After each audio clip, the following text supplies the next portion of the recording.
Bonjour à tous et bienvenue dans cette nouvelle vidéo de biologie qui est la 14e d'une série destinée à tester vos compétences à exploiter des documents.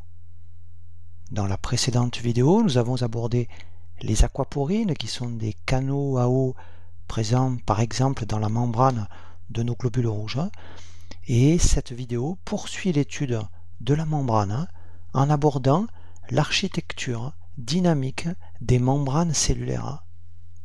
Elle est organisée en une succession de 6 questions qui sont numérotées de 63 à 68 et qui s'appuient sur 9 documents numérotés de 1 à 9.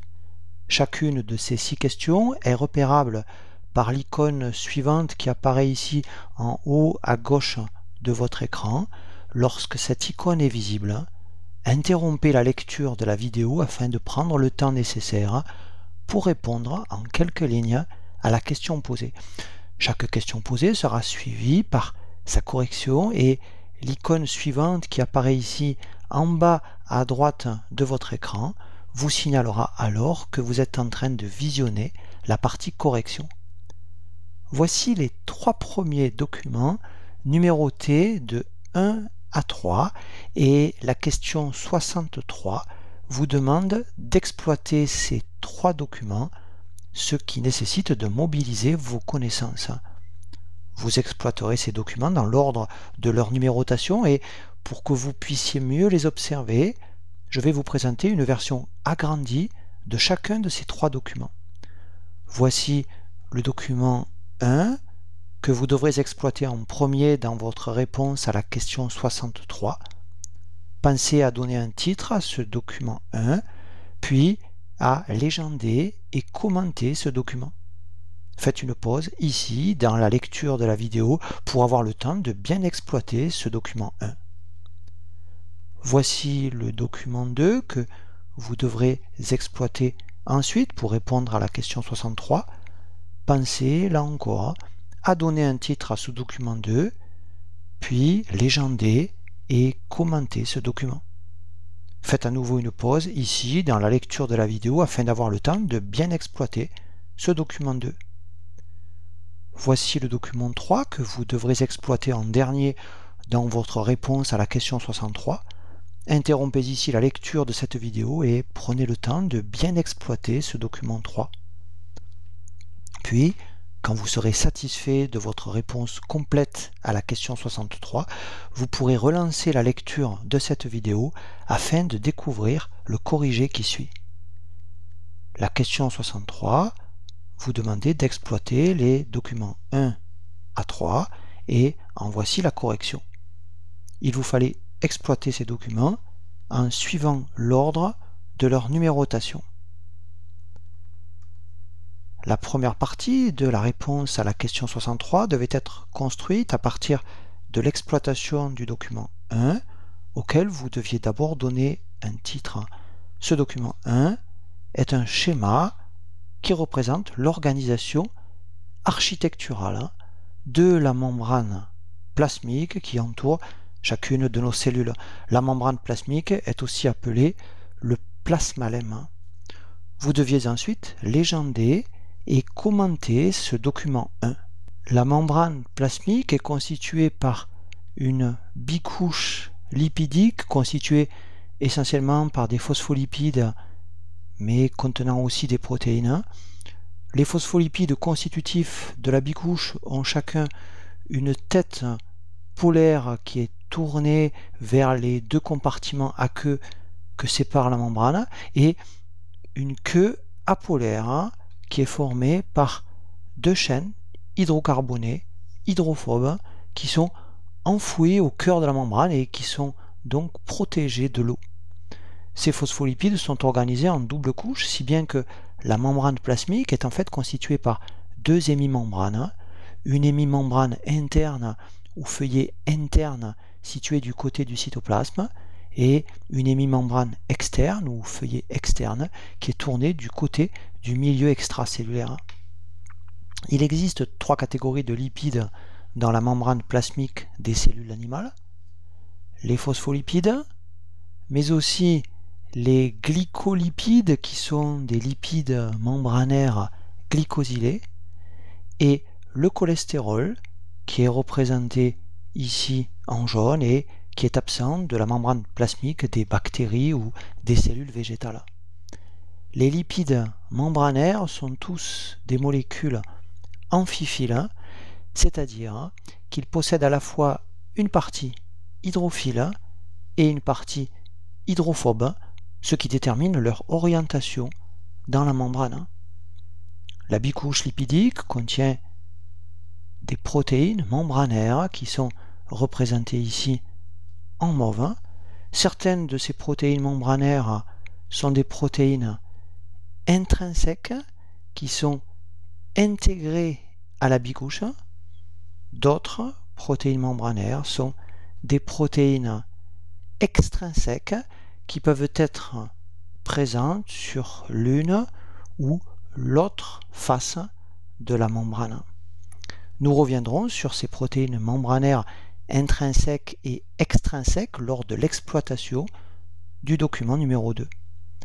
La face externe de la membrane plasmique est revêtue d'un feutrage de nature glucidique qu'on appelle le glycocalyx ou manteau cellulaire. On a représenté ici par des hexagones verts les oses qui composent les chaînes glucidiques du glycocalyx. Ce manteau glucidique qui recouvre la membrane plasmique est toujours situé du côté extracellulaire, donc le milieu extracellulaire est situé sur ce schéma au-dessus de la membrane plasmique, alors que le cytoplasme est situé sur ce schéma au-dessous de la membrane plasmique. Les filaments représentés en jaune sur ce schéma constituent les filaments du cytosquelette qui sont présents dans le cytoplasme, tels que les microfilaments d'actine qui forment un réseau à localisation sous-membranaire. Revenons sur les glucides du glycocalyx. Il s'agit le plus souvent de courtes chaînes osidiques, souvent ramifiées et associées par covalence soit à des lipides, ce qui forme alors les glycolipides, soit à des protéines, ce qui forme alors des glycoprotéines. La membrane plasmique est donc caractérisée par une asymétrie dans la localisation de ces glucides, puisque seule son hémimembrane externe comporte des motifs osidiques tournés vers le milieu extracellulaire. Le glycocalyx joue de nombreux rôles. Il assure notamment une protection mécanique et chimique des cellules épithéliales, mais aussi un ancrage pour certaines molécules telles que des enzymes digestives qui sont présentes en surface de l'épithélium intestinal. Le glycocalyx est aussi le support d'une information, comme c'est le cas pour les antigènes des groupes sanguins ou du CMH, et il intervient dans des processus d'adhésion, par exemple entre des cellules sanguines lors du processus de coagulation. Constitué essentiellement par des lipides et des protéines, mais portant aussi des glucides sur sa surface, la membrane plasmique est donc un édifice multimoléculaire, une véritable mosaïque biochimique. Et cet édifice multimoléculaire est stabilisé essentiellement par des liaisons faibles. Par exemple, il existe entre les chaînes hydrocarbonées des phospholipides ou entre ces mêmes chaînes et le cholestérol des liaisons hydrophobes, c'est-à-dire des interactions entre zones hydrophobes, et des interactions ou liaisons de Van der Waals, qui sont des interactions électriques de faible intensité. De même, il existe des interactions hydrophobes entre les chaînes de phospholipides et les parties intramembranaires des protéines intrinsèques. Il existe aussi des liaisons ioniques ou des liaisons hydrogènes entre certaines protéines extrinsèques et le reste de la membrane. La seconde partie de votre réponse à la question 63 devait être bâtie sur l'exploitation du document 2, auquel vous deviez d'abord donner un titre. Ce document 2 illustre différents modes d'association des protéines membranaires à la bicouche lipidique. Vous deviez ensuite légender et commenter ce document 2. Selon leur mode d'association à la membrane, il existe deux grands types de protéines membranaires. Le premier mode d'association que nous allons décrire est celui des protéines membranaires intrinsèques. Ces protéines intrinsèques sont des protéines ancrées dans la membrane par un ou plusieurs segments hydrophobes. Elles sont solidement ancrées dans la bicouche lipidique et elles ne peuvent s'en dissocier expérimentalement qu'avec l'utilisation d'un détergent. Comme les lipides membranaires, les protéines membranaires intrinsèques sont amphiphiles, leur partie hydrophobe étant enfouie dans la membrane plasmique et leur partie hydrophile est présente dans l'environnement aqueux. Parmi les protéines membranaires intrinsèques, certaines, comme les deux qui sont représentées ici à droite, sont intégrées uniquement dans un des deux feuillets de la bicouche lipidique.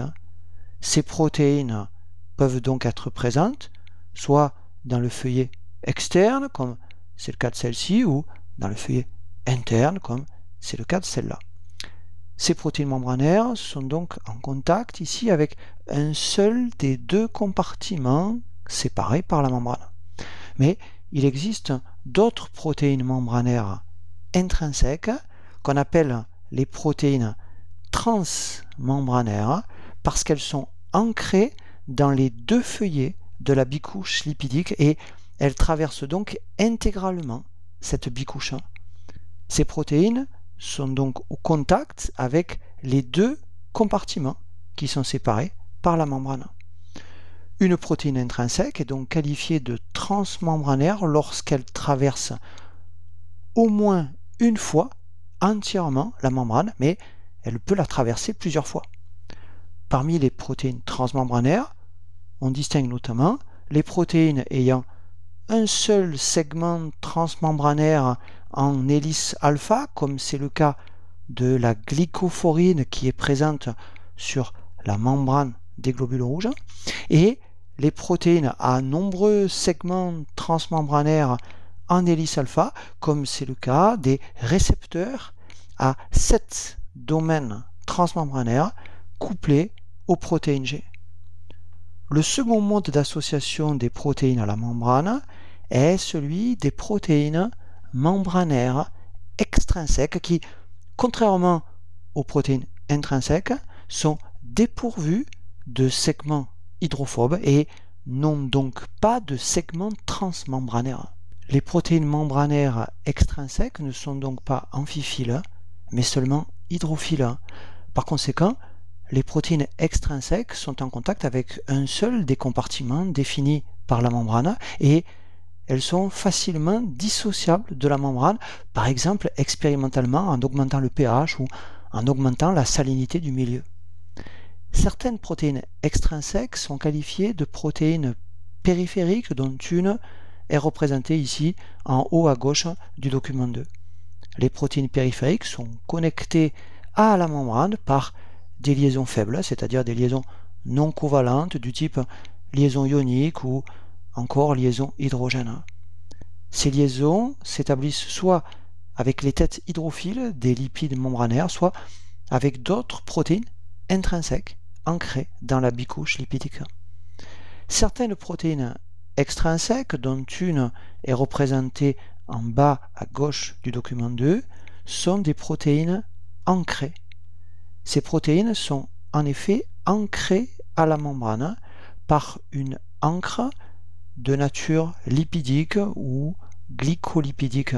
Et par exemple, les protéines G trimériques qui sont impliquées dans la transduction du signal sont des protéines ancrées, deux de leurs 3 sous-unités étant ancrées au feuillet interne de la membrane plasmique. Notez bien que les protéines extrinsèques peuvent être du côté extracellulaire de la membrane plasmique, mais aussi du côté cytoplasmique de cette membrane. La membrane est donc caractérisée par une asymétrie protéique parce que les protéines membranaires intrinsèques ont chacune une orientation asymétrique dans la bicouche lipidique et parce que les protéines extrinsèques situées sur la face externe de la membrane sont différentes des protéines extrinsèques qui sont situées sur la face interne de la membrane. La troisième partie de votre réponse à la question 63 devait être bâtie sur l'exploitation du document 3 qui présente le résultat de l'analyse de la composition lipidique de la membrane de globules rouges humains. On peut voir à partir de cet exemple que l'hémimembrane externe est plus riche en sphingomyéline et en phosphatidylcholine que l'hémimembrane interne. De même, on voit que l'hémimembrane interne est plus riche en phosphatidyléthanolamine et en phosphatidylsérine que l'hémimembrane externe. Ce document 3 montre donc, à partir de l'exemple de la membrane des globules rouges, qu'il existe une asymétrie dans la composition lipidique de la membrane. Et pour prolonger l'étude du document 3, on pouvait schématiser cette bicouche lipidique de la membrane des globules rouges, ce qui permettait de mieux visualiser cette asymétrie lipidique. J'ai donc, par simplification, représenté ici les phosphatidylcholines et les sphingomyélines uniquement dans le feuillet externe, alors que les phosphatidylethanolamines et les phosphatidylsérines ont été représentés uniquement dans le feuillet interne. J'ai également ajouté sur ce schéma les glycolipides avec leur tête polaire représentée par des hexagones bleus et qui correspond à leur partie glucidique. Nous avons vu que les glucides sont présents du côté extracellulaire de la membrane plasmique, donc les glycolipides sont présents uniquement dans l'hémimembrane externe. Je n'ai pas représenté sur ce schéma les molécules de cholestérol parce que leur distribution est en fait comparable dans les deux hémimembranes. Comme la tête des phosphatidylsérines est chargée négativement et que ces phospholipides sont principalement localisés dans l'hémimembrane interne, il existe donc une différence significative de charge entre les deux moitiés de la bicouche. L'asymétrie lipidique de la bicouche a une importance fonctionnelle qu'on pouvait aborder à partir d'un exemple de votre choix. Des protéines cytosoliques peuvent en effet se fixer sur des groupements spécifiques de la tête de lipides membranaires présents dans l'hémimembrane interne. Prenons l'exemple de la PKC ou protéine kinase C qui est activée dans certaines voies de transduction du signal en réponse à divers signaux extracellulaires. La PKC va se fixer sur la face cytosolique de la membrane plasmique, c'est-à-dire en surface du feuillet interne où les phosphatidylsérines sont concentrées et cette PKC nécessite pour son activité la présence de ces phosphatidylsérines dont la charge est négative. Pour conclure la réponse à cette question 63, la localisation des glucides membranaires illustrée par le document 1, la disposition des protéines membranaires illustrée par le document 2 et la répartition des lipides membranaires illustrés par le document 3 permettent de qualifier la membrane plasmique de structure asymétrique. Et cette asymétrie a des conséquences fonctionnelles importantes. Elle permet en effet la réalisation de fonctions vectorielles, c'est-à-dire de fonctions orientées telles que les transports, la réception et la transduction de signaux informatifs, mais aussi la reconnaissance de l'environnement cellulaire, c'est-à-dire la reconnaissance d'autres cellules ou de la matrice extracellulaire qui entoure les cellules. Cette présentation de l'architecture membranaire peut cependant donner l'impression d'une structure figée et nous allons, dans la suite de cette vidéo, nous intéresser aux aspects dynamiques de l'architecture membranaire. La question suivante, ou question 64, s'appuie sur ce document 4 qui présente les deux premières étapes d'une expérience historique conduite par Fry et Edidin en 1970. Ce document 4 est incomplet car seules les deux premières étapes de cette expérience ont été représentées ici et nous étudierons ce document 4 complet avec ces 4 étapes seulement dans la question 66. Cette question 64 s'articule en 3 parties. Dans la première partie de cette question, vous devrez expliquer par quelle technique on a pu obtenir la cellule X présentée ici. Dans la seconde partie de cette question, vous devrez me préciser quelles caractéristiques des membranes cellulaires a permis l'obtention de cette cellule X. Puis, dans la troisième partie de cette question, vous devrez nommer cette cellule X. Faites une pause ici dans la lecture de cette vidéo afin d'avoir le temps de répondre aux 3 parties de cette question 64. Puis, quand vous serez satisfait de vos réponses, vous pourrez reprendre la lecture de cette vidéo afin de découvrir la correction qui suit.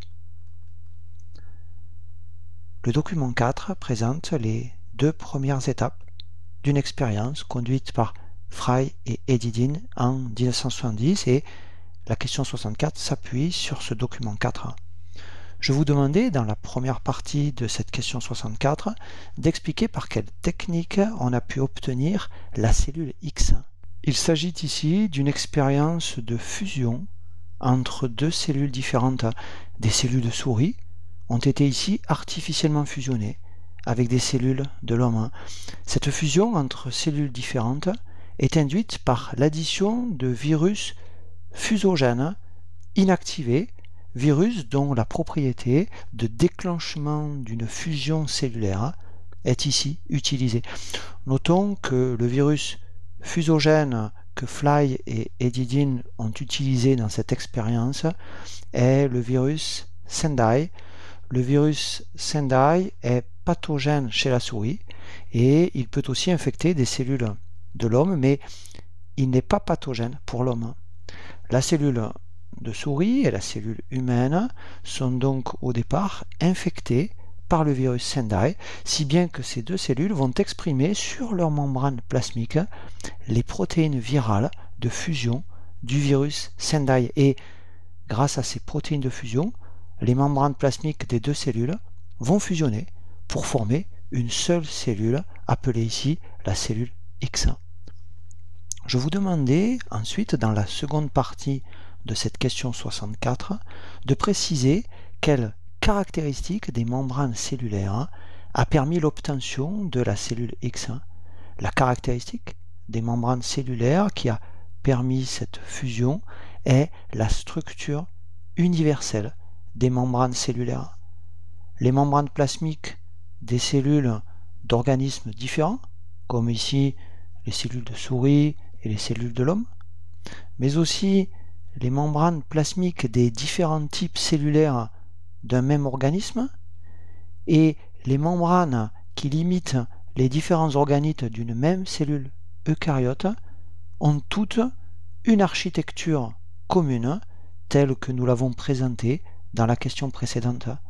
La membrane plasmique de la cellule de souris et la membrane plasmique de la cellule humaine ont donc la même organisation, si bien que la fusion entre ces 2 cellules d'espèces différentes est possible et qu'elle peut ainsi conduire à la formation d'une seule cellule X. Mais si la structure générale des membranes cellulaires est commune, chaque membrane présente une originalité chimique. Par exemple, la membrane de la cellule de souris contient des protéines spécifiques dont un type est ici représenté en noir. Et la membrane plasmique des cellules de l'homme va présenter d'autres protéines spécifiques dont un type est représenté ici en bleu. Dans la troisième partie de la question 64, je vous demandais de donner un nom à cette cellule X. Une cellule qui est issue de la fusion de 2 cellules différentes est appelée un hétérokaryon. En grec ancien, hétéro signifie différent et caryon signifie noyau, ce qui a permis la construction du terme hétérocaryon. Notons qu'il s'agit ici d'un hétérocaryon obtenu de façon artificielle, mais il existe des hétérocaryons naturels tels que ceux qui se forment au cours de la reproduction sexuée des mycètes, mycètes qu'on appelle aussi communément les champignons.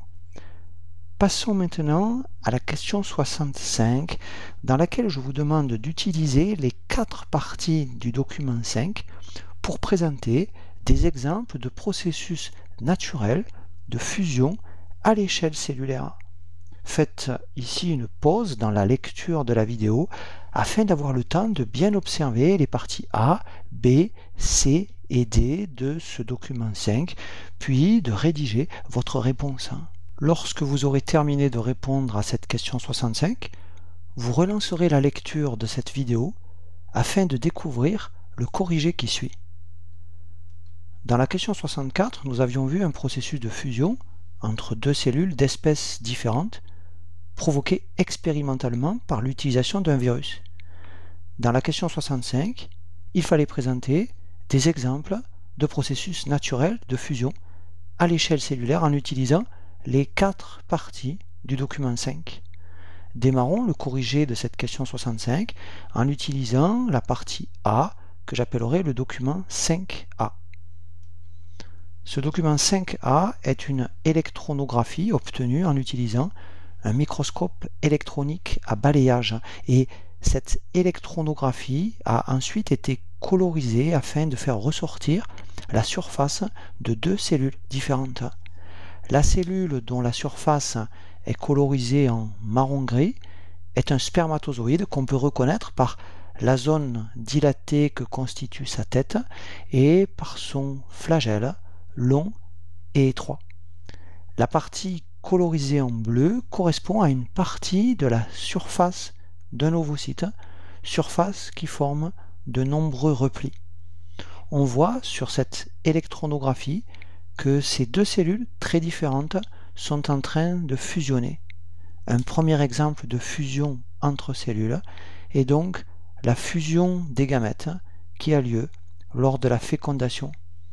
Cette fusion des gamètes, qu'on appelle aussi la cytogamie ou la plasmogamie, est l'événement complémentaire de la méiose étant un processus de division qui a lieu lors de la gamétogénèse. La fusion des gamètes est un processus qui met en jeu des protéines spécifiques de fusion qui ont été identifiées, notamment chez les mammifères. Et la fusion de 2 gamètes haploïdes va aboutir à la formation de la cellule œuf ou zygote, dont le développement pourra générer un organisme nouveau et diploïde. Le document 5B est une électronographie obtenue par l'utilisation d'un microscope électronique à transmission et la cellule observable au centre de cette image contient une dizaine de noyaux. Cette cellule est un ostéoclaste, c'est-à-dire une cellule géante plurinucléée dont la fonction est de réaliser l'ostéolyse, c'est-à-dire qu'elle va résorber le tissu osseux en se fixant à la matrice osseuse qu'elle va détruire. L'ostéoclaste résulte de la fusion de précurseurs d'origine monocytaire, si bien que l'ostéoclaste est une grande cellule contenant plusieurs noyaux dans son cytoplasme. L'ostéoclaste est un syncytium plurinucléé pouvant contenir une cinquantaine de noyaux. Le document 5C est un schéma qui présente les étapes du processus de formation des fibres musculaires striées squelettiques et vous pouviez légender ce schéma. Au cours du développement, les cellules précurseurs du muscle prolifèrent, puis elles vont entrer en phase de détermination, c'est-à-dire qu'elles vont s'engager irréversiblement dans une voie qui conduira à leur différenciation. Ces cellules précurseurs s'engagent ici dans la voie de la myogénèse et elles vont former des myoblastes déterminés. Ces myoblastes sont des cellules uninucléées qui vont proliférer, ce qui est représenté par cette flèche, et qui vont migrer jusqu'au site de formation du muscle. Puis plusieurs myoblastes vont s'aligner et fusionner entre eux pour former un myotube qui est un syncytium plurinucléé. Les myotubes vont subir ensuite un processus de différenciation terminale au cours duquel se mettent notamment en place les sarcomères. Les sarcomères sont les unités contractiles de la fibre musculaire striée squelettique. Les noyaux des myotubes vont alors occuper une position périphérique alors que l'appareil contractile se trouve localisé au centre de la cellule. Ce processus de différenciation cellulaire aboutit finalement à la formation de fibres musculaires striées squelettiques contractiles dont les nombreux noyaux périphériques proviennent chacun d'un myoblaste. On retiendra donc que c'est là encore un processus de fusion qui permet la formation des cellules géantes plurinucléées que sont les fibres musculaires striées squelettiques. Ce processus de fusion permettant la formation de nos muscles n'a pas seulement lieu au cours du développement. En effet, lors d'une lésion musculaire, des cellules musculaires satellites vont être activées. Elles vont alors proliférer et former des myoblastes qui donneront par fusion des myotubes. Ces myotubes vont se positionner dans les zones lésées tout en fusionnant avec la périphérie de la fibre musculaire abîmée, ce qui permet à cette fibre musculaire lésée de retrouver sa taille et sa forme d'origine. Et la fibre musculaire peut même gagner en volume, par exemple lors d'entraînements intenses répétés qui provoquent aussi des lésions à réparer. C'est donc ce mécanisme de fusion qui permet aussi l'hypertrophie musculaire des sportifs souhaitant augmenter leur volume musculaire. Le document 5D est une électronographie obtenue par l'utilisation d'un microscope électronique à transmission et ce document permet d'observer un processus d'exocytose au cours duquel du matériel cellulaire visible ici est expulsé hors de la cellule. Ce document 5D permettait d'aborder un exemple de processus de fusion non plus entre des cellules mais dans une même cellule. En effet, le matériel que cette cellule va sécréter dans le milieu extracellulaire était contenu, avant sa libération, dans une vésicule membranaire dont on peut voir ici la membrane limitante. Et cette vésicule de sécrétion qui est issue de l'appareil de Golgi est venue fusionner avec la membrane plasmique, parce que je vous rappelle que la membrane plasmique et la membrane des organites de la cellule eucaryote ont la même architecture générale, ce qui rend possible la fusion entre ces membranes. Et la conséquence de ce processus de fusion entre la vésicule de sécrétion et la membrane plasmique est double. D'une part, puisque la membrane de la vésicule d'exocytose vient s'ajouter à la membrane plasmique, il va permettre un renouvellement de la membrane plasmique. D'autre part, cette fusion va permettre au contenu de la vésicule d'être déversé à l'extérieur de la cellule. Les vésicules membranaires sont soumises en permanence à des processus de fusion à l'intérieur de la cellule eucaryote. Par exemple, les vésicules issues du réticulum endoplasmique rugueux, qu'on appelle aussi le RER, vont fusionner avec la face 6 de l'appareil de Golgi. Et nous venons de voir que les vésicules de sécrétion issues de la face trans du Golgi allaient fusionner avec la membrane plasmique au cours du processus d'exocytose. De même, la fusion d'une vésicule de transport issue de la face trans du Golgi et d'une vésicule d'endocytose contenant des matériaux à dégrader va donner naissance à un endosome précoce. Les endosomes précoces peuvent fusionner avec d'autres vésicules de transport ou avec d'autres endosomes et ils peuvent également fusionner entre eux ou bien encore fusionner avec la membrane plasmique. Au cours du temps, les endosomes précoces vont évoluer en endosomes tardifs, notamment par fusion avec d'autres vésicules. Les endosomes tardifs peuvent fusionner avec des vésicules de transport issus du Golgi ou bien fusionner entre eux. Et un endosome tardif pourra fusionner aussi avec un lysosome. La cellule eucaryote est donc le siège d'un trafic permanent de vésicules au cours duquel se déroulent sans cesse des processus de fusion. Pour s'assurer que le transport des vésicules s'effectue de façon ordonnée dans la cellule eucaryote, les vésicules de transport doivent pouvoir reconnaître la membrane cible avec laquelle elles vont fusionner. La spécificité de l'adressage des vésicules est assurée par la présence sur toutes les vésicules de transport de marqueurs de surface qui les identifient selon leur origine et selon leur type de chargement, tandis que les membranes cibles avec lesquelles ces vésicules vont fusionner portent des récepteurs complémentaires qui reconnaissent ces marqueurs vésiculaires. Cette étape cruciale de reconnaissance met en jeu les protéines SNER. Ces protéines SNER jouent un rôle central en fournissant la spécificité et en catalysant la fusion des vésicules avec leur membrane cible.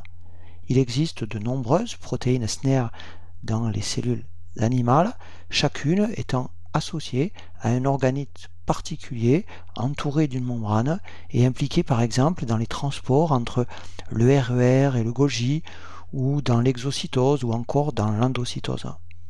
Les protéines SNER sont des protéines transmembranaires existant sous forme de groupes complémentaires.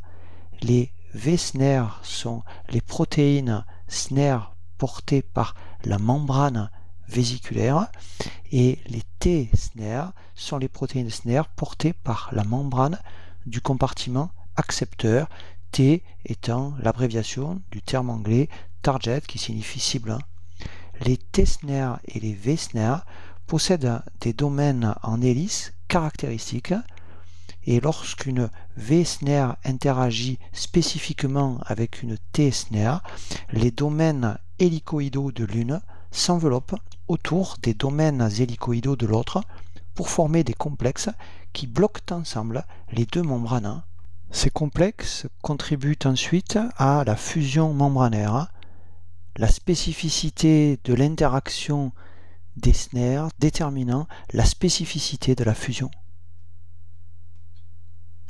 Le document 4 a été présenté partiellement dans la question 64 et dans la question 66 qui apparaît ici, je vous demande d'exploiter le document 4 dans sa version complète. Ce document 4 présente les 4 étapes de l'expérience historique de Fry et Didin réalisée en 1970. On vous dit également que les mêmes résultats que ceux présentés par ce document 4 ont été obtenus en présence de cycloheximide ou en présence d'un inhibiteur de la synthèse d'ATP. Par contre, si la cellule X est incubée pendant 40 minutes, non plus à 37 degrés comme c'est le cas sur le document 4, mais à 5 degrés, l'observation de la cellule X lors de l'étape 4 est alors identique à celle de l'étape 3. Je vous demande d'exploiter l'ensemble de ce document en 4 temps. Dans un premier temps, vous présenterez le protocole expérimental et, comme nous avons déjà évoqué la technique de fusion, vous présenterez ici la technique qui a été utilisée pour repérer les protéines membranaires. Dans un second temps, vous devrez simplement décrire les résultats de cette expérience. Dans un troisième temps, vous proposerez une interprétation de ces résultats. Puis, dans un quatrième temps, qui est un temps de synthèse, vous mobiliserez vos connaissances pour prolonger l'étude de ce document. Interrompez ici la lecture de cette vidéo et prenez le temps de bien construire votre réponse en 4 parties. Puis, lorsque vous serez satisfait de votre réponse, relancez la lecture de la vidéo pour découvrir le corrigé qui suit.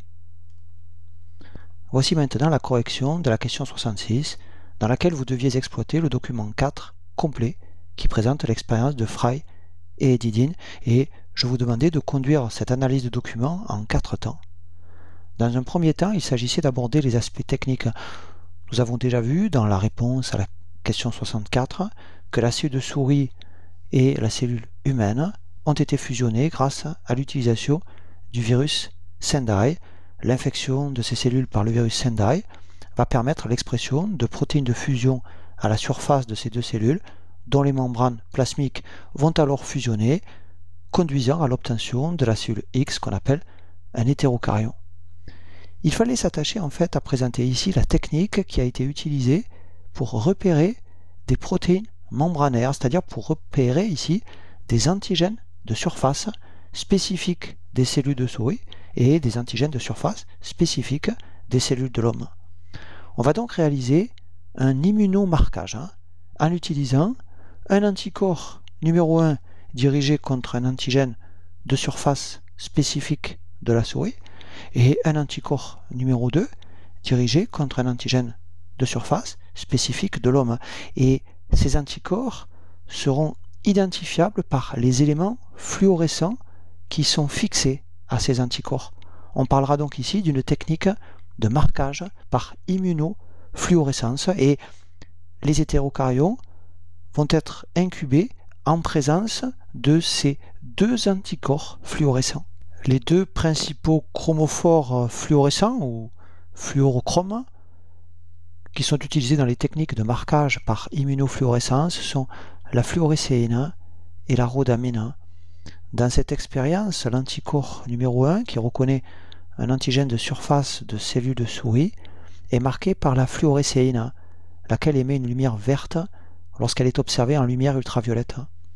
L'anticorps numéro 2, qui reconnaît un antigène de surface de la cellule humaine, est marqué par la rhodamine, qui émet une lumière rouge lorsqu'elle est observée en lumière verte.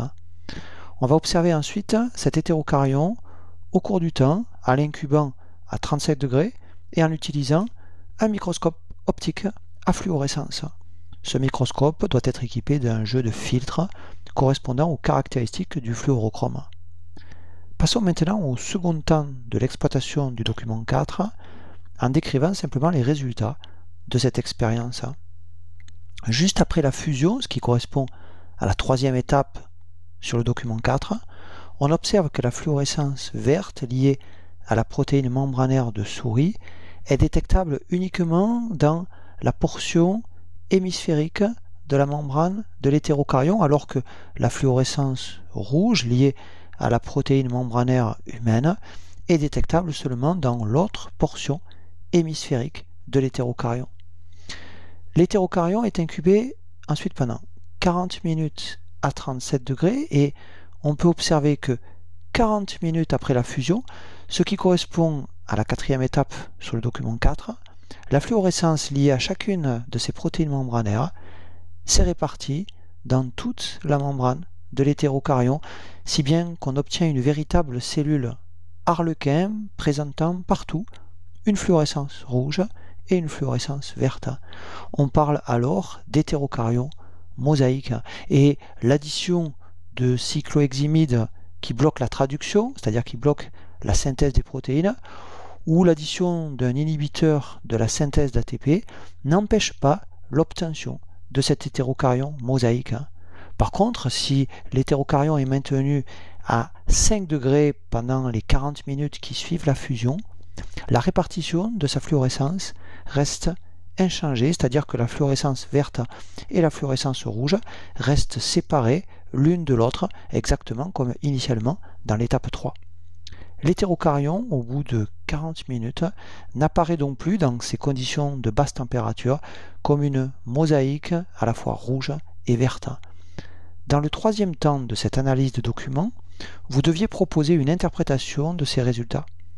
L'apparition d'une fluorescence mosaïque suggère l'existence d'une diffusion latérale des protéines membranaires au sein de la bicouche lipidique de l'hétérocaryon. À 37 degrés, la bicouche lipidique n'est pas figée, on dira qu'elle est fluide.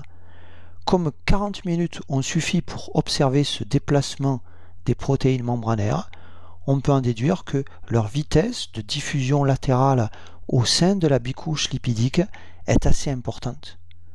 Notons que l'apparition d'une organisation en mosaïque de la fluorescence de l'hétérocaryon pourrait aussi être expliquée par deux hypothèses différentes.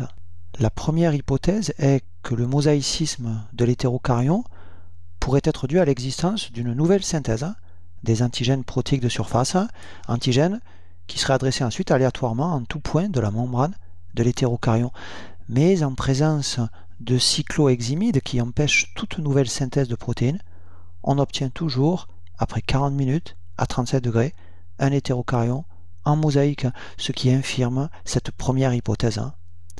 La seconde hypothèse qu'on pouvait proposer serait que le mosaïcisme de l'hétérocaryon soit dû à un réadressage des antigènes protéiques de surface suite à une endocytose permettant d'abord leur internalisation au sein d'endosomes, endosomes qui seraient ensuite adressés à un autre point de la membrane par un processus d'exocytose. Mais rappelons que les transferts cytotiques tels que l'endocytose et l'exocytose consomment de l'ATP. Or, quand on ajoute un inhibiteur de la synthèse d'ATP, on obtient toujours, après 40 minutes à 37 degrés, un hétérocaryon en mosaïque, ce qui infirme la seconde hypothèse. Ces expériences démontrent donc bien que les protéines membranaires qu'on a marquées ici ne sont pas immobilisées dans la bicouche lipidique de l'hétérocaryon, mais qu'elles ont librement diffusé. Par contre, à basse température, la membrane plasmique va se figer, sa fluidité va diminuer et ces protéines membranaires ne vont plus pouvoir diffuser, ce qui explique que la fluorescence de l'hétérocaryon reste figée quand cet hétérocaryon est maintenu à 5 degrés au lieu d'évoluer en répartition de type mosaïque. Cette expérience de Fry et Edidin, réalisée en 1970, a permis à Singer et Nicholson de proposer, 2 ans plus tard, un modèle d'organisation des membranes biologiques qu'on appelle le modèle de la mosaïque fluide. Selon ce modèle, les lipides et les protéines membranaires qui entrent dans la composition de cette mosaïque qu'est la membrane sont libres de se mouvoir au sein de la membrane. Aux températures physiologiques, les membranes cellulaires constituent non pas des structures figées, mais des structures dynamiques caractérisées par un mouvement continu de leurs constituants moléculaires. Le 4e temps de votre analyse du document 4 devait être un temps de synthèse dans lequel vous deviez mobiliser vos connaissances pour prolonger l'étude de ce document. Cette partie était l'occasion d'exposer vos connaissances sur les mouvements des lipides membranaires. Ce schéma présente les 4 types de mouvements des lipides dans la membrane, mouvements numérotés ici de 2 à 4. Le premier type de mouvement est un mouvement très rapide de balancier des chaînes hydrocarbonées des phospholipides. Le second type de mouvement est un mouvement très rapide de rotation des phospholipides autour de leur axe perpendiculaire au plan de la bicouche. Le troisième type de mouvement est une diffusion latérale qu'on appelle aussi une translation, diffusion latérale assez rapide des phospholipides au sein d'un même feuillet de la membrane. Le quatrième type de mouvement est un mouvement de flip-flop qu'on appelle aussi un mouvement de basculement ou encore de retournement au cours duquel un phospholipide présent dans une des 2 couches de la bicouche lipidique va passer dans l'autre couche. Ce type de mouvement dirigé d'une hémimembrane à l'autre est peu fréquent. Des protéines membranaires catalysent ce basculement des phospholipides. Ainsi, des enzymes membranaires catalysent le basculement de phospholipides spécifiques en transportant un phospholipide donné de l'hémimembrane où il est le plus concentré vers l'hémimembrane où il est le moins concentré. Mais il existe aussi dans la membrane des enzymes qui catalysent le basculement de phospholipides spécifiques par un mécanisme nécessitant l'hydrolyse de l'ATP. Et ces enzymes peuvent transporter certains phospholipides de l'hémimembrane où ils sont le moins concentrés vers l'hémimembrane où ils sont le plus concentrés, ce qui génère et maintient l'asymétrie lipidique dont nous avons parlé au début de cette vidéo. Tous ces mouvements des lipides membranaires confèrent à l'ensemble de la bicouche lipidique un caractère fluide qui permet aux protéines membranaires de s'y déplacer. Comme les phospholipides membranaires, les protéines membranaires peuvent être animées de mouvements de rotation autour de leur axe. De plus, les changements de conformation des protéines membranaires vont jouer un rôle très important dans leur activité. Ainsi, la liaison d'un ligand donné à son récepteur va entraîner une modification de la conformation de ce récepteur, ce qui va permettre l'activation de ce récepteur. De même, la diffusion latérale des protéines, mise en évidence par l'expérience de Fly et Edidin, va permettre par exemple à une protéine membranaire d'en contrôler une autre. Et ainsi, de nombreuses réactions membranaires font intervenir des interactions entre des protéines membranaires et la vitesse de ces réactions va être contrôlée par la vitesse de diffusion de ces protéines à l'intérieur de la membrane, cette vitesse étant elle-même contrôlée par la fluidité membranaire. L'efficacité du fonctionnement de nombreuses enzymes ou de transporteurs membranaires va dépendre de la fluidité de leur environnement lipidique. Voici maintenant la question 67 et les documents 6, 7 et 8 qui l'accompagnent. Dans cette question 67, vous devez, en exploitant les documents 6 à 8, montrer que la fluidité de la bicouche lipidique dépend de sa composition. Interrompez ici la lecture de cette vidéo et prenez le temps nécessaire pour étudier ces deux documents et rédiger votre réponse à cette question. Puis, lorsque vous serez satisfait de votre réponse, vous pourrez relancer la lecture de la vidéo afin de découvrir le corrigé qui suit. Voici la correction de la question 67, dans laquelle vous deviez exploiter les documents 6 à 8 afin de montrer que la fluidité de la bicouche lipidique dépend de sa composition. Ces documents permettaient d'aborder trois facteurs qui influencent la fluidité de la bicouche lipidique et qui sont la température, le type de chaîne hydrocarbonée présente dans les lipides membranaires et le cholestérol. Le premier facteur qu'il fallait évoquer dans votre réponse est la température. La compréhension de l'influence qu'exerce une augmentation de température sur la fluidité membranaire nécessitait de présenter les différentes configurations des chaînes hydrocarbonées des lipides membranaires ainsi que leur positionnement au sein de la bicouche parce que ces paramètres sont influencés par la température. Dans une chaîne hydrocarbonée, il existe une libre rotation autour des liaisons entre atomes de carbone. La configuration la plus stable est la configuration trans. Et dans une situation où les configurations autour de toutes les liaisons entre carbone de la chaîne hydrocarbonée sont de type trans, la chaîne se trouve étirée au maximum, ce qui est représenté ici dans la partie A de ce schéma. La configuration est alors appelée tout trans. Le passage d'une configuration trans à une configuration gauche autour d'une liaison entre carbone nécessite un peu d'énergie et l'agitation thermique peut permettre ce changement.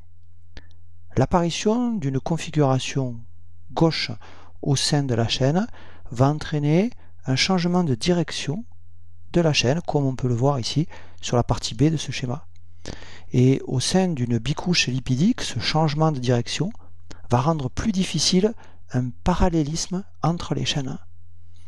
Dans la chaîne hydrocarbonée, une double liaison en configuration 6, comme illustré sur la partie C de ce schéma, va conduire également à un changement de direction de la chaîne, alors que ce n'est pas le cas si la double liaison est en configuration trans, comme on peut le voir sur la partie D de ce schéma. À température suffisamment basse, dans des conditions où l'agitation thermique est faible, toutes les chaînes des lipides membranaires ont une configuration tout trans et dans une bicouche lipidique, les chaînes hydrocarbonées des lipides membranaires sont alors parallèles les unes aux autres, en contact étroit et étiré au maximum. On parle alors de conformation ordonnée des chaînes ou encore de conformation de type bêta si les chaînes, comme représenté ici, sont perpendiculaires au plan de la bicouche. Une élévation de la température va accroître la mobilité autour des liaisons entre carbones. La probabilité d'une isomérisation de trans vers gauche augmente avec la température et au-delà d'une température donnée, on observe une transition coopérative, les chaînes passant d'une conformation ordonnée à une conformation désordonnée qu'on appelle aussi la conformation de type alpha. Et dans cette conformation désordonnée, les chaînes oscillent autour d'une orientation moyenne perpendiculaire au plan de la membrane. Les chaînes ne sont alors plus étirées au maximum.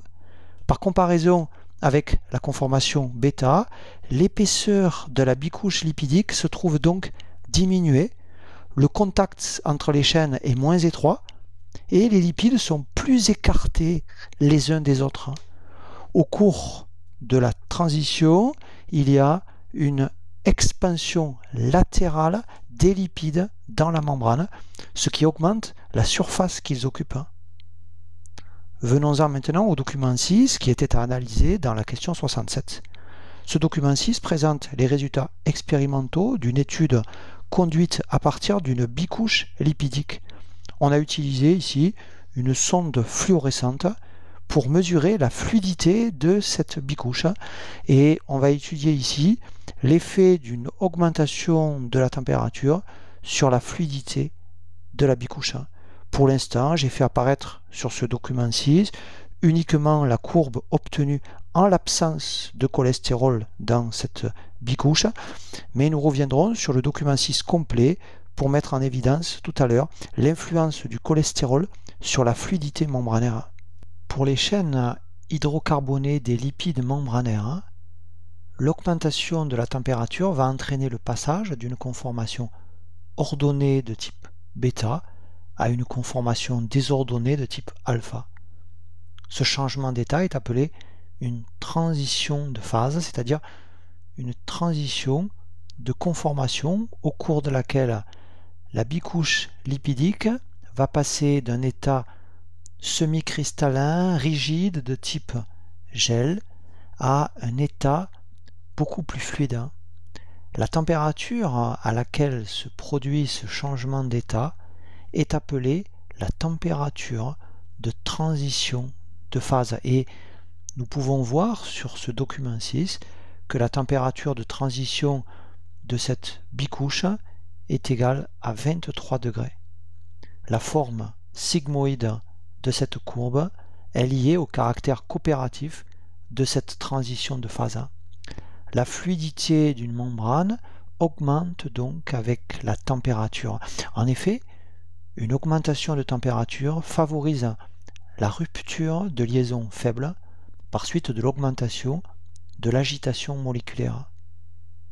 Aux températures physiologiques, une membrane s'apparente donc à une sorte de liquide au sein duquel les molécules membranaires peuvent être animées de mouvements et une telle membrane fluide est alors fonctionnelle. Par contre, si la température s'abaisse, la viscosité de la bicouche augmente et cette bicouche va avoir tendance à se figer, à se gélifier et elle s'apparente alors à un gel cristallin, ce qui va abolir les fonctions de cette membrane.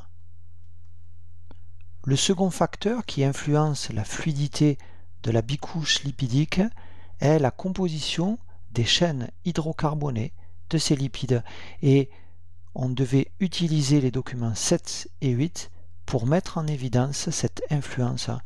Commençons par exploiter le document 7 présenté ici. Dans l'expérience qui a conduit à l'obtention de ce document 7, on a mesuré la fluidité de la membrane de liposome contenant un seul type de phospholipides, soit du DMPC, soit du DSPC. Ces deux phospholipides sont des phosphatidylcholines qui diffèrent par leur chaîne hydrocarbonée. Et on vous signale ici que le DMPC est 14,0, 14,0, ce qui signifie que les deux chaînes hydrocarbonées du DMPC sont formées de 14 carbones et que tous ces carbones sont unis entre eux uniquement par de simples liaisons. On vous informe également que le DSPC est 18,0, 18,0, ce qui signifie que les deux chaînes hydrocarbonées du DSPC ont 18 carbones et que là encore, ces carbones sont unis entre eux uniquement par de simples liaisons. Le DMPC et le DSPC sont des phospholipides à chaîne saturée. Comme nous l'avons vu précédemment, l'augmentation de la température provoque une transition de phase. Mais alors que la température de transition de phase est de 23 degrés pour le DMPC, elle est de 55 degrés pour le DSPC.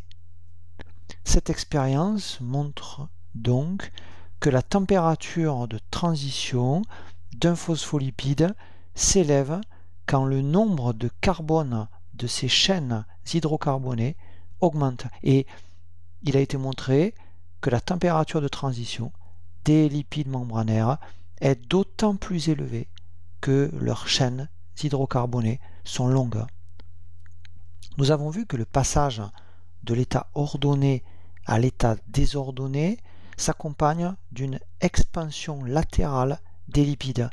D'une manière générale, tout ce qui s'oppose à cette expansion s'oppose à cette transition et cette transition se fera alors à une température d'autant plus élevée.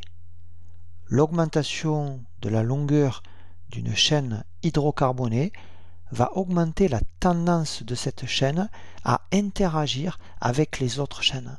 Les interactions entre chaînes qui s'opposent à l'expansion augmentent donc avec la longueur des chaînes, ce qui va élever la température de transition de la bicouche contenant ces chaînes longues. Une chaîne plus courte réduit au contraire sa tendance à interagir avec les autres chaînes, de telle sorte que lors d'un refroidissement, une bicouche contenant des lipides à chaîne courte va se tasser plus difficilement, ce qui va diminuer la température de transition de cette bicouche contenant des chaînes courtes. Le document 8 présente la valeur des températures de transition de 4 phospholipides qui sont tous des PE, c'est-à-dire des phosphatidyléthanolamines. Le phospholipide qui figure dans la première ligne de ce tableau est 18,0, 18,0, ce qui signifie que ces deux chaînes hydrocarbonées contiennent 18 carbones et que les carbones de ces chaînes sont connectés entre eux uniquement par des liaisons simples. Ce premier phospholipide contient donc deux chaînes saturées et la température de transition de cette phosphatidylléthanolamine saturée est de 108 degrés Celsius. Le phospholipide qui apparaît dans la deuxième ligne de ce tableau est un phospholipide 18,1, 18,1, ce qui signifie que ces deux chaînes hydrocarbonées contiennent encore 18 carbones, mais qu'il existe cette fois une liaison double entre deux carbones dans chaque chaîne. Ce phospholipide a une température de transition de 10 degrés, c'est-à-dire une température inférieure à celle de la phosphatidylléthanolamine saturée.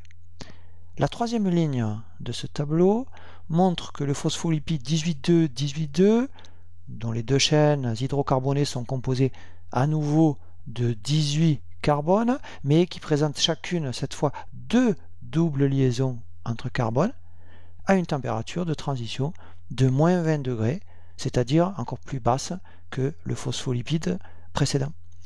La quatrième ligne de ce tableau montre que le phospholipide 18,3, 18,3, dont les deux chaînes hydrocarbonées sont composées à nouveau de 18 carbones, mais qui présentent chacune 3 double liaison entre carbone à une température de transition de moins 30 degrés, c'est-à-dire la plus basse des températures de transition des 4 phosphatidyléthanolamines qui ont été testées ici.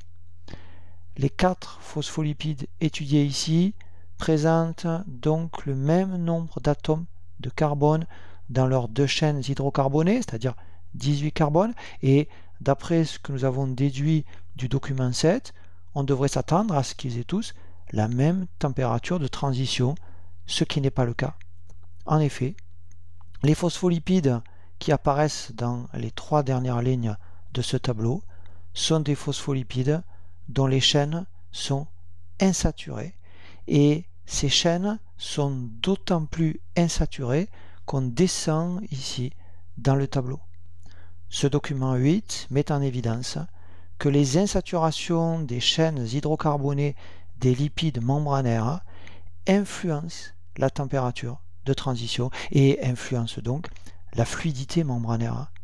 À longueur égale, comme ici, un lipide membranaire présentant une ou plusieurs insaturations possède une température de transition moins élevée qu'un lipide dont les chaînes sont saturées. Et plus le nombre de doubles liaisons augmente dans la chaîne insaturée, plus la température de transition du phospholipide est abaissée. Ainsi, plus le degré d'insaturation est élevé, plus la température de gélification est basse. Ce sont les insaturations en 6 qui défavorisent les interactions entre chaînes voisines parce que nous avons vu que les insaturations en 6 provoquent un changement dans la direction de la chaîne. Par conséquent, les températures de transition des lipides membranaires diminuent fortement avec le nombre d'insaturations en 6. Les doubles liaisons en configuration 6 produisent dans la chaîne des coudes qui, lors d'une diminution de la température, rendront la membrane plus difficile à gélifier, si bien que la membrane va alors rester fluide à des températures plus basses. Par contre, les insaturations en trans, qui n'introduisent que peu de changements dans la direction de la chaîne, ont moins d'effet sur les températures de transition.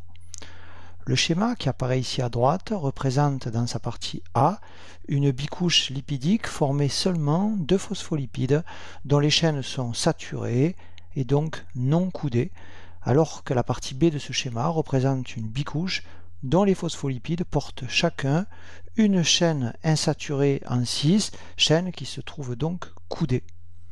Dans le cas A, le nombre d'interactions de Van der Waals entre chaînes est important, si bien que cette membrane est plutôt visqueuse et que sa température de transition est élevée. Dans le cas B, la membrane est riche en chaînes hydrocarbonées coudées par la présence de double liaison 6, ce qui va augmenter l'écartement entre 2 chaînes voisines et diminue ainsi le nombre d'interactions de Van der Waals. Cette membrane est alors peu visqueuse et sa température de transition est abaissée. Dans la membrane plasmique, l'hémimembrane interne est plus riche en chaînes insaturées que l'hémimembrane externe, si bien que l'hémimembrane interne est plus souple, ce qui va jouer un rôle important dans la réalisation des mouvements cytotiques tels que ceux qui se produisent par exemple lors de l'endocytose.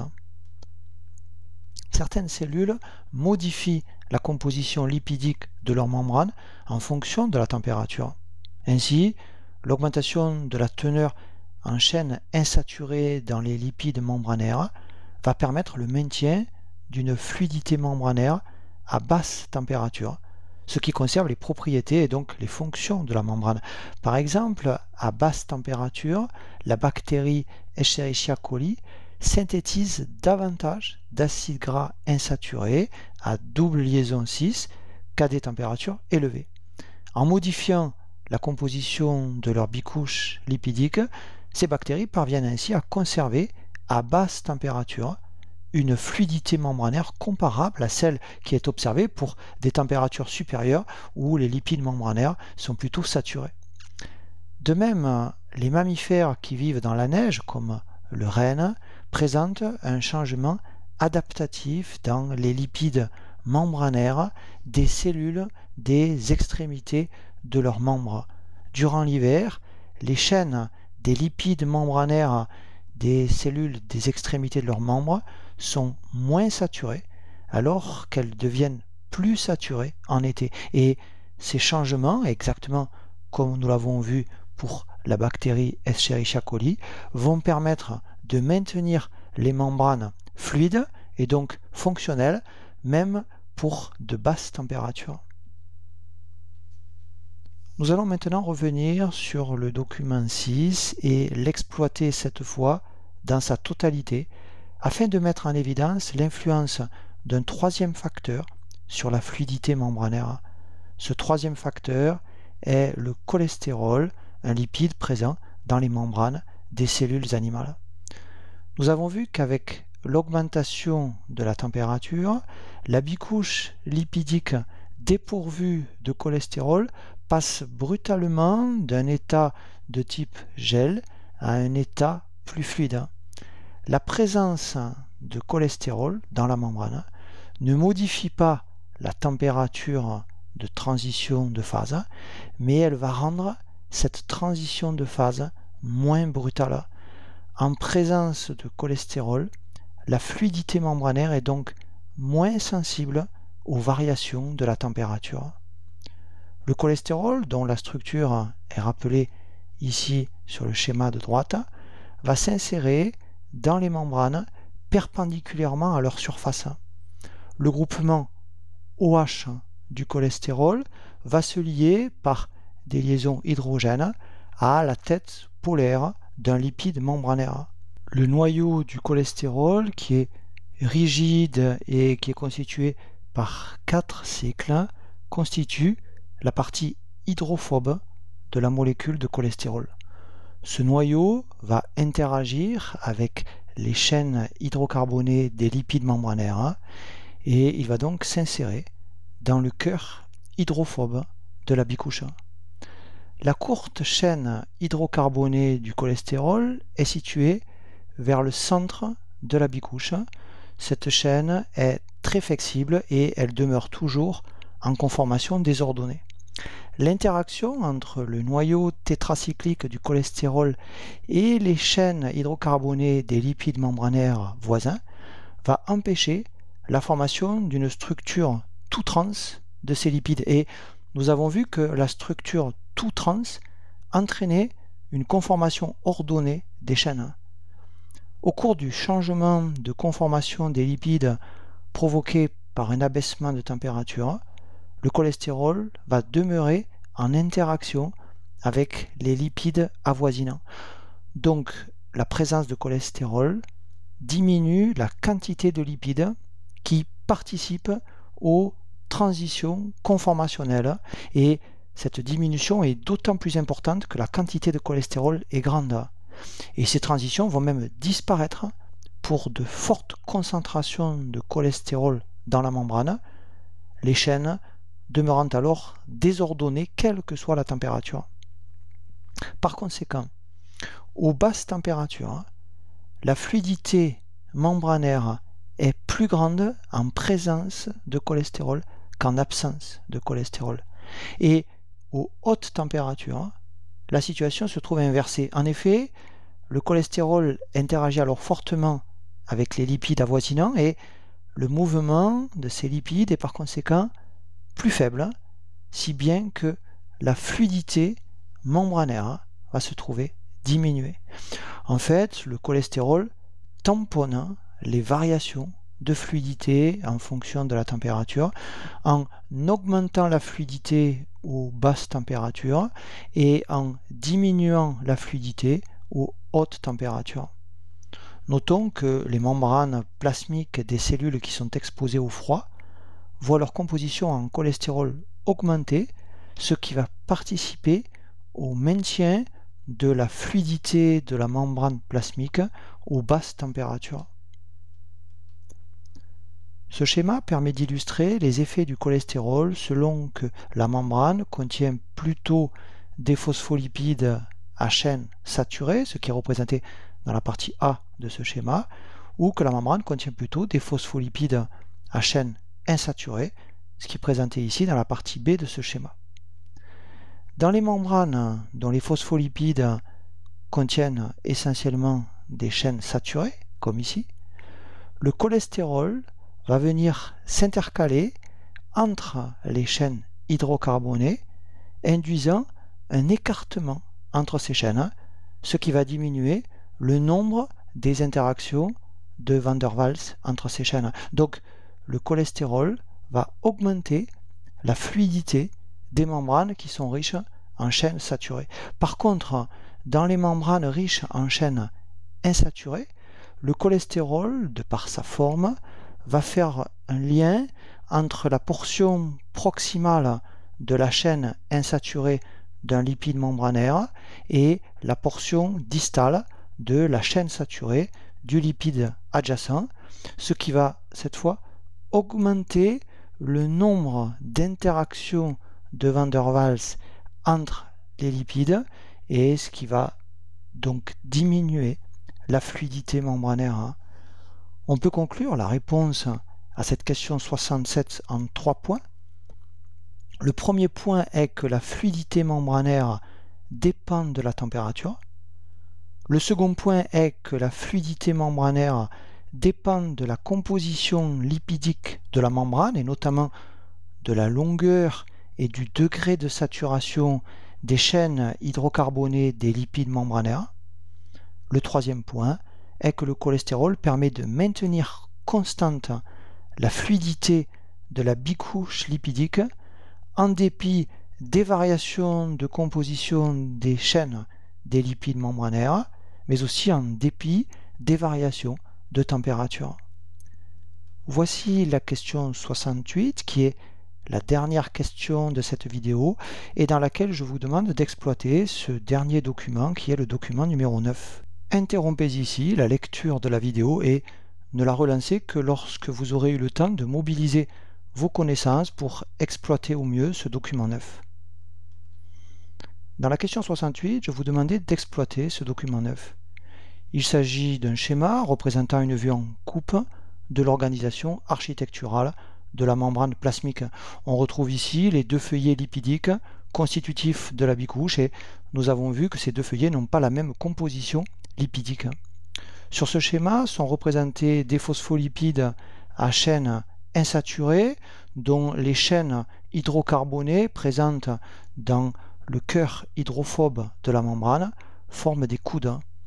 Des protéines intrinsèques transmembranaires sont également représentées en 3 endroits de cette membrane.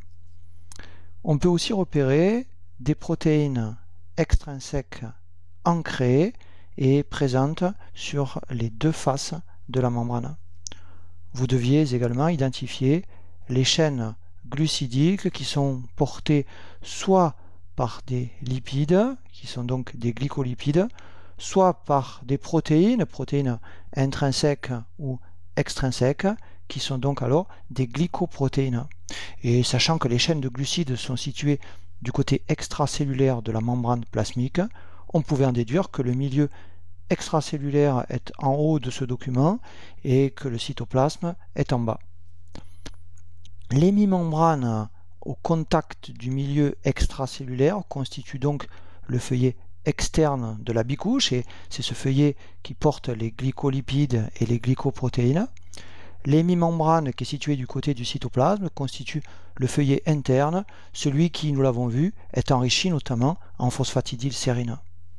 On devait également repérer la présence de molécules de cholestérol qui sont distribuées ici de façon comparable dans les 2 feuillets.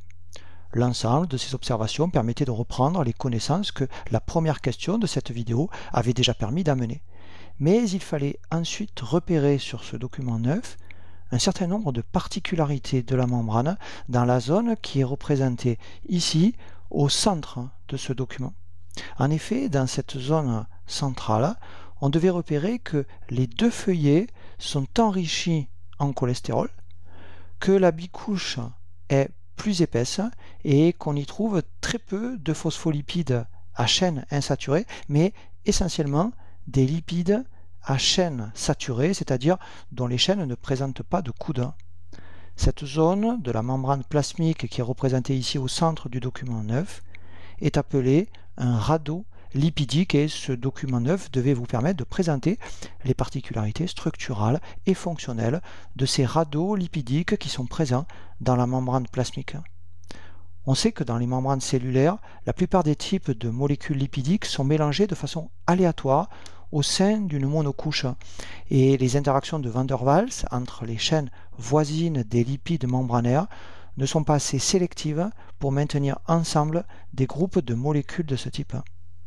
Cependant, pour certaines molécules lipidiques comme les sphingolipides, qui ont tendance à posséder de longues chaînes hydrocarbonées saturées, les forces d'attraction peuvent être assez fortes pour maintenir transitoirement des molécules adjacentes en microdomaines lipidiques qu'on appelle des radeaux lipidiques et dans lesquels se concentrent justement les sphingolipides. Les lipides membranaires visibles ici dans le feuillet externe du radeau lipidique sont des sphingolipides et ceux qui sont glycosylés sont appelés des glycosphingolipides. Ces minuscules radeaux lipidiques d'environ 100 nanomètres de diamètre représentent entre 10 et 30% de la surface membranaire. Ils sont enrichis non seulement en sphingolipides, mais aussi en cholestérol.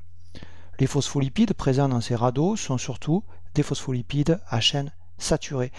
Et comme les chaînes hydrocarbonées des lipides qui se concentrent dans ces radeaux sont plus longues et plus droites que les chaînes de la plupart des lipides membranaires, ces microdomaines sont aussi plus épais que les autres parties de la bicouche et sont aussi plus aptes à recevoir certaines protéines membranaires qui ont tendance à s'y accumuler.